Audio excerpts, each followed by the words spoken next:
What remained of that old village was like a burnt corpse as it shone in the silvery pink moonlight. Its charred, leaning buildings were overrun with undergrowth, and that sickly stench of fermented soil hung in the thick tropical air. Pairs of glowing eyes watched him from between the wooden planks, and shadows hopped from one structure to the next. Madhu saw them clearly, but only as long as he did not look directly at them. One way or another, he was going to get a picture of these bastards. They were going to make him famous. There was a thumping sound echoing from the dark valley beyond. Those eyes felt like death, but the man had grown up hearing stories of the burning phantoms. He inched closer to the sound of the drums, keeping as far away from the dead village as he could. Those eyes continued watching, and the shadows kept leaping about Madhu's peripheral vision, but they did not seem to leave the confines of those corpse buildings.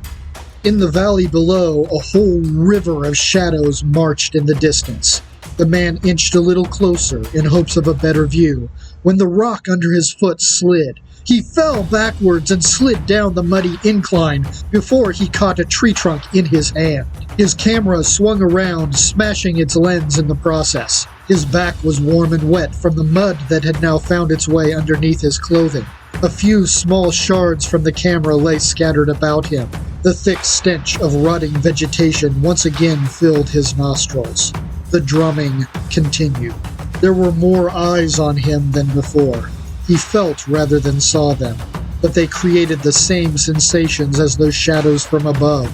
Something grabbed his ankle, pulling him. His ankle burned in pain. Madhu still clutched the tree trunk, but soon his tired and muddy fingers lost their grip, and he was dragged deeper into the valley. He awakened to loud drumming. The back of his head ached and throbbed, and his ankle shot through with the sharp, vibrant pain one feels after being scalded by intense heat. He cradled his ankle, completely unaware of his own agonized screams. His vision slowly cleared, though the agony from his burns never dulled. Madhu realized an army of black shadows were marching past him. Everything was dark, except for the glowing whites of their eyes. "Hakubar!" came a sickly whisper from one of the shadows. The feel of death crawled along his spine. Madhu's teeth chattered. He just stared, bleary-eyed, and hissed. "Tusu!" it called. Madhu cried. He just looked into the shadow's glowing eyes. "Hakubar! Ku!"